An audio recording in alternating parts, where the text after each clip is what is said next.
Welcome to video number 3 in the Wisdom series. Truly, we would just have one conversation. We are not stopping to sort of pique the interest to click on video number 3 or 4 or 5 or 6. We are wanting the segments to be shorter so ones can get a lot for their time spent, if you will, understanding that ones are in a very busy world. We are wanting the opportunity to share in the grandest way that we can. We say we because Tracy is the medium and is receiving collective consciousness, known as source energy, known to Tracy as the grand universe. Through the gifts of mediumship, Tracy writes books. Again, collective consciousness is providing, is sharing. Tracy is receiving the words, pen to paper, typing on a laptop at the end of a kitchen table. She understands that the videos, she feels that they're very amateur. She'll say, oh, they are amateur. I don't have the equipment. In fact, she is sitting all by herself. She doesn't even have one to tell her the time, and she does not have concept of time. So we are trying, we say trying because when we are speaking, we can certainly speak on many topics.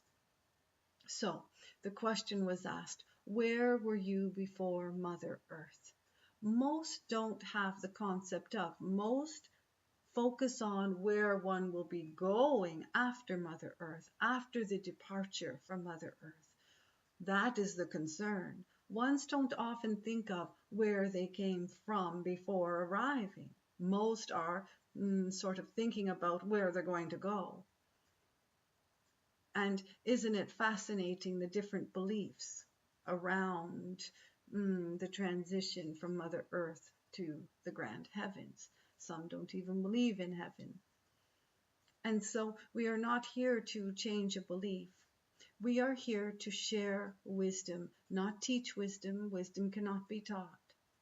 3 books have been created to allow a space for ones to go in search for one's grandest wisdom and inner essence, bringing forth the best of who one is.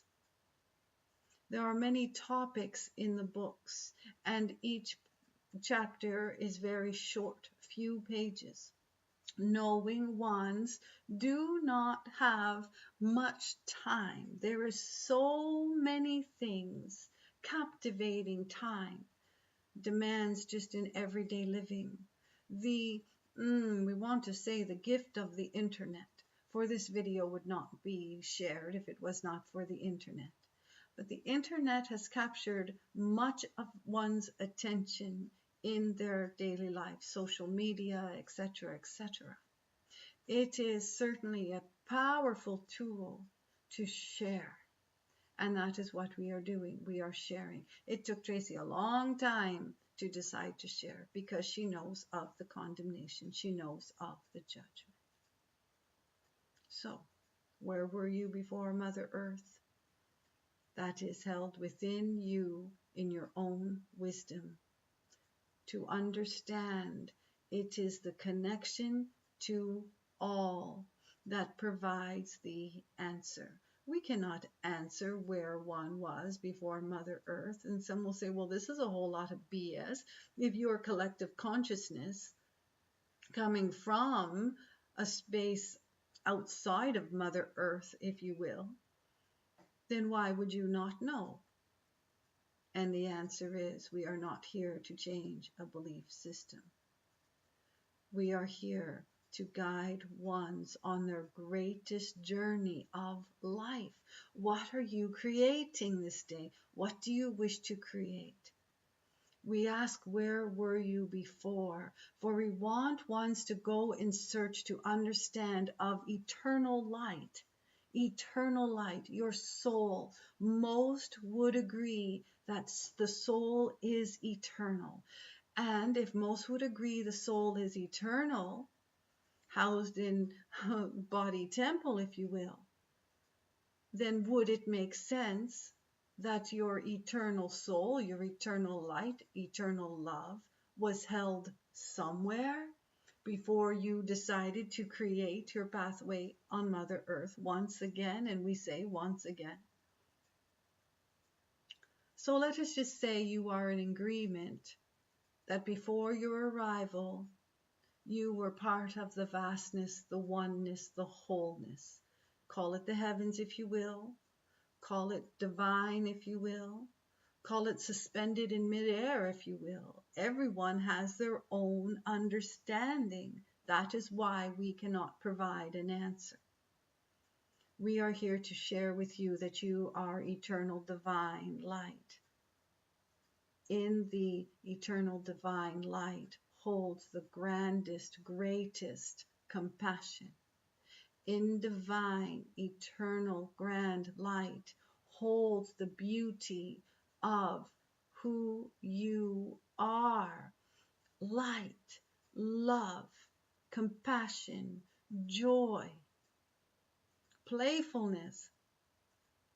It is within. You bring it forth to Mother Earth. But as you walk your journey upon Mother Earth, life experience happens.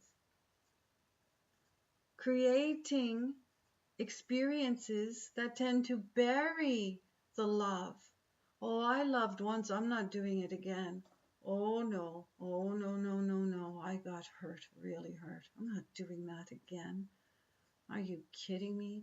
I'm not trusting that one again. I'm not trusting anyone again. That is life experience creating daily experience. That is life experience creating daily experience. The books are a sharing for ones to go in search. What is one searching for? To feel better than perhaps one feels. To create something that feels of one's creation. So, we asked, where were you before? Didn't really give an answer. The answer truly is, you are divine, eternal light. You use your own wisdom to decide where you were as divine, eternal light. Where do you go after departing physical form on Mother Earth? Most would agree, divine, eternal light. So if one was divine, eternal light before arriving upon Mother Earth, and becomes divine, eternal light after departing Mother Earth, would it not hold true then your travel upon Mother Earth in physical form only holds divine, eternal light, held within one's inner essence, one's God within, if you will. One's God within. Now, some don't believe in a God. We are not here to change beliefs, not at all. We are here to share that what you are experiencing upon Mother Earth is a creation. Oh, I didn't create this. There's no way in hell I created this. Creation. What are you creating this day? Is it possible your condemning thoughts create havoc ahead? Is it possible harsh judgment is creating travel ahead? Is it possible? And the answer is yes.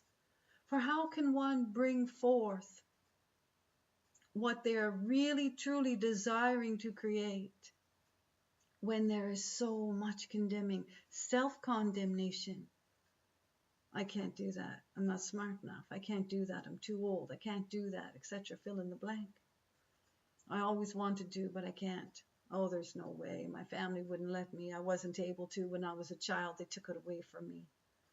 But you're not a child now. And yet ones carry forth experiences from childhood into adulthood. What are you creating this day? And bigger question, What are you bringing forth from your past experience along the pathway of life? Is it time to let it go? Is it time to release the experience that happened so long ago? And how does one do that? How does one place it down after carrying it for years and years and years and years? And we want to say the answers are truly held within. The wisdom is to search. We are sharing how ones can go and search to bring forth one's inner wisdom, to bring forth one's love that certainly is held within. What happens to love? What happens to being loving? What happens in anger and resentment? What happens in judgment and condemnation? What happens in unkind words being thrown about? What happens when forgiveness is not found or searched for? Forgiveness is always found if one is searching. Oh, I'll forgive, but I'll never forget. Is that true forgiveness? Are you still carrying around something that just cannot, in your heart of hearts, be forgiven? It's heavy. The sharing of the books is to allow space for ones to search. Where does one search? Perhaps in a book. Perhaps within. The words are only guidance. No one can make another forgive. No one. No one can make you forgive. Have you noticed that? Have you noticed that? Forgiveness is within. So we can share with you how to forgive, the steps to forgive. Humans like steps, if you will. They like to have instruction and do this first, then this, and then this, and then this, and then this, and then you have a creation. It is true. Forgiveness is one's own step. No one can make another forgive. So we're going to wrap it up. Our time is running. It goes so quickly. We will return